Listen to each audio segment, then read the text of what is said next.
Sejujurnya, saudaraku, banyak kehidupan orang Kristen yang jauh dari model anak Allah, Yesus itu.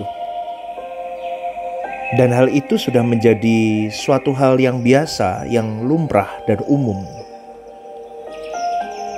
Dan itu bukan lagi dianggap sebagai sesuatu yang dianggap cela atau di bawah standar. Tahukah saudaraku, sejatinya setelah menjadi anak-anak Allah, kita harus beribadah sebagai anak-anak Allah. Setelah kita diampuni, kita tidak boleh meleset lagi.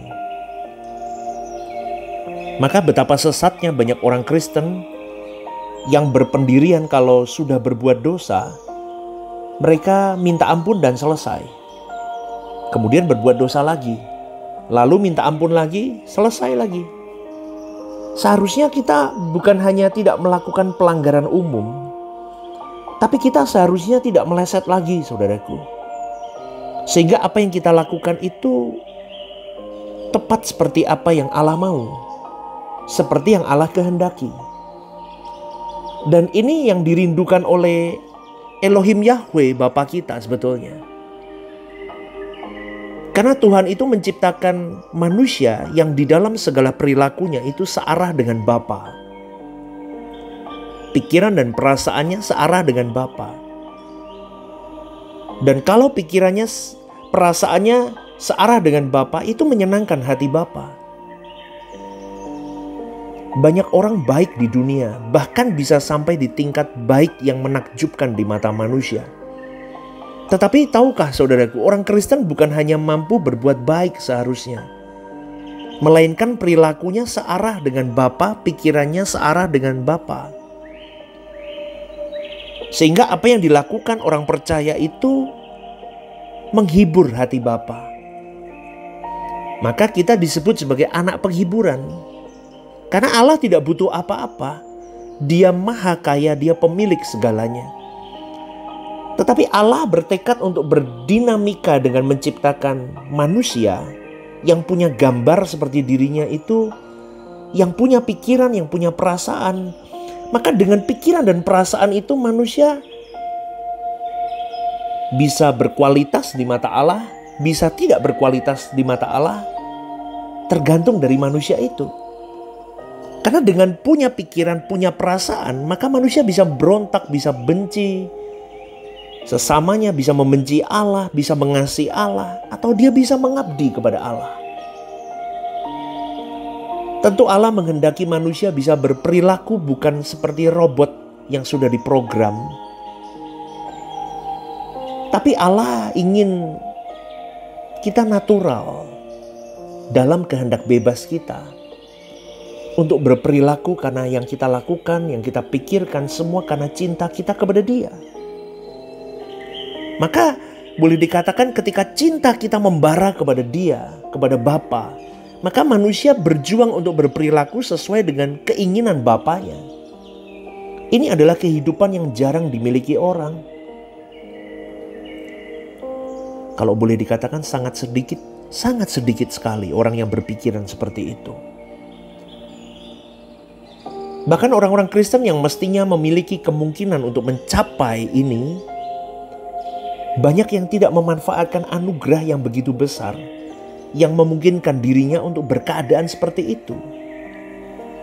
Yaitu keadaan supaya seseorang memiliki kemuliaan Allah.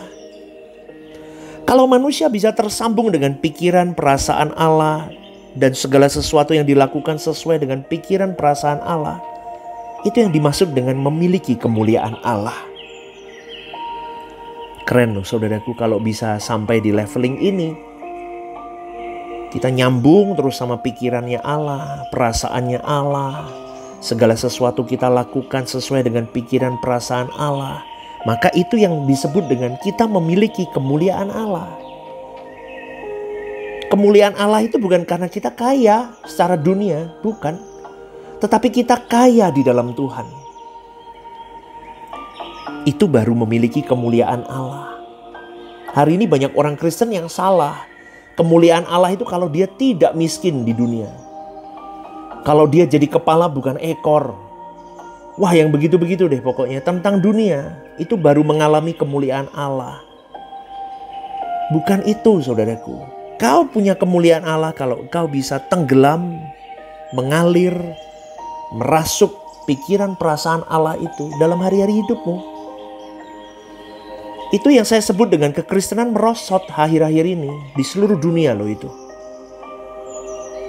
Kekristenan itu seakan-akan bisa ditawar, bisa dikompromi. Padahal dalam Roma 12 ayat 2 firman Tuhan jelas berkata jangan serupa dengan dunia. Kalau Allah berkata jangan, berarti jangan main-main, saudaraku. Tapi hari ini banyak mimbar mengajarkan secara tidak langsung manusia terikat dengan dunia. Manusia serupa dengan dunia. Manusia tenggelam karena dunia. Manusia terperangkap oleh dunia dan segala kesenangannya. Maka hati-hati, saudaraku. Jangan sembarangan. Kalau kau langgar terus perintah Tuhan ini, kau melukai hatinya, kau melecehkan perintah Tuhan, kau meremehkan perintah Tuhan. Jadi ingat, standar yang jatuh membuat kita berkompromi, membuat kita permisif. Ya udah deh, nggak apa-apa deh, mengizinkan deh, nggak apa-apa deh. Terus didegradasi turun. Lalu semua kita rusak. Dalam keadaan rusak, dalam keadaan tidak mencapai target, manusia tetap merasa baik-baik saja, aman-aman saja. Padahal itu keadaannya bahaya sekali. Keadaan ini adalah keadaan yang suatu hari nanti akan ditelanjangi oleh Tuhan. Dan Tuhan bisa berkata seperti Matius 7 ayat 21-23, aku tidak kenal kamu. Maka manusia tidak boleh kompromi, saudaraku. Dan ketika kita ditolak seperti itu, itulah kegagalan hidup yang sesungguhnya. Kegagalan kita ketika kita tidak bisa menjadi anak-anak Allah. Ketika kita tidak serupa dengan Yesus. Dan kegagalan itu akan diakhiri dengan terpisah dari hadirat Allah. Wah, itu mengerikan, saudaraku. Kita boleh miskin hari ini. Kita dihina sana, dihina sini. Betul, saudaraku, diinjak sana, diinjak sini, dipermalukan, orang ngomong seenaknya sama Anda.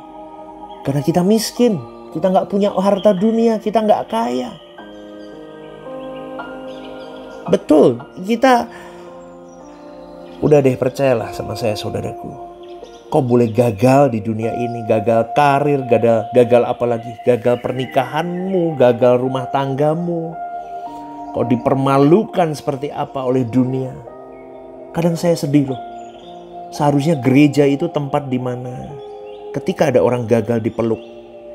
Tetapi faktanya ketika ada orang gagal, gereja menjadi tempat yang paling menjadi tempat penghakiman untuk banyak orang. Maka pagi hari ini saya mau berkata, apapun kegagalanmu hari ini, percayalah, kalau kau memiliki Tuhan, kau berada di komunitas yang benar, kau akan bertumbuh dengan baik. Kau akan merasakan kasih Tuhan yang nyata. Amin, saudaraku. Ya, kita harus berjuang bersama-sama. Gereja itu sekolah kehidupan. Hidup kita hari-hari adalah sekolah kehidupan juga. Pekerjaanmu semuanya, pelayananmu di gereja, pekerjaanmu, keluargamu, itu sekolah kehidupan. Maka di dalam hidup itu, kita harus hidup meninggikan Tuhan. Artinya kita hidup di dalam penghormatan kepada Tuhan. Dengan menjadi anak kesukaan Dia. Kita berjuang, saudaraku. Jangan setiap hari kalau kita melakukan segala sesuatu, kita seenak hati kita. Tetapi kita lakukan semua sepikiran dan seperasaan dengan Allah. Itu menyenangkan hati Tuhan. Setelah kita mencapai kesempurnaannya, kata firman Tuhan, kita akan bersama-sama dengan pokok keselamatan, yaitu Yesus itu memimpin di kerajaan Allah suatu hari nanti. Amin, saudaraku. Di dalam Kejadian 6 dikatakan perbuatan manusia itu jahat semata-mata. Dan itu menyedihkan hati Tuhan. Tetapi di tengah-tengah kejahatan manusia ada orang-orang yang irama hidupnya sesuai dengan pikiran dan perasaan Allah. Itu yang menyenangkan Tuhan. Itu kita. Amin, saudaraku, kita berjuang. Itu kita, orang-orang sedikit itu yang mau hidupnya sesuai dengan pikiran dan perasaan Allah. Dan orang-orang begini akan dibawa di taman abadi Tuhan. Tidak mungkin orang yang kelakuannya berantakan bisa masuk surga. Jangan tunggu di ujung maut baru kita menghormati Tuhan. Gak bisa mendadak cinta Tuhan, gak bisa, saudaraku. Jadi mumpung kita masih sehat, kita masih punya kesempatan, yuk jangan meleset lagi yuk. Amin, saya juga berjuang. Kita harus hidup dalam kesucian. Dan itu keniscayaan, itu sebuah kemungkinan. Sebab tidak mungkin Tuhan membiarkan perintah yang tidak bisa kita lakukan, saudaraku. Jadi hayati betapa mahal harga pengorbanan Tuhan. Itu bukan sesuatu yang murahan. Maka kita yang menerima pengampunan itu bukan hanya menerima pengampunan lalu kita merasa bersyukur. Tetapi pengampunan itu justru mewajibkan kita tidak melakukan dosa lagi. Amin, saudaraku. Kita buat komitmen tinggi dalam hidup kita. Kita tidak mau lagi hidup dalam dosa. Aku mau hidup tepat di mata Allah. Seperti orang yang sedang merajut atau menganyam. Dari perkara-perkara kecil, perkara-perkara sederhana setiap hari. Kita mau membuat hati Tuhan itu nyaman. Kita mau membuat kita menyenangkan hati Tuhan. Yuk lakukan mulai sekarang, mulai hari ini, pagi ini ketika kalian mendengar ini. Setelah renungan ini selesai, Anda ambil waktu doa dan berkata, Tuhan, aku mau. Aku mulai menganyam hidup suciku. Aku mulai menganyam rajutan cintaku kepada dirimu. Aku mulai merajut senyummu dalam hari-hari hidupku. Amin, saudaraku. Mulai peduli sama Tuhan. Jangan ego hidupmu. Amin.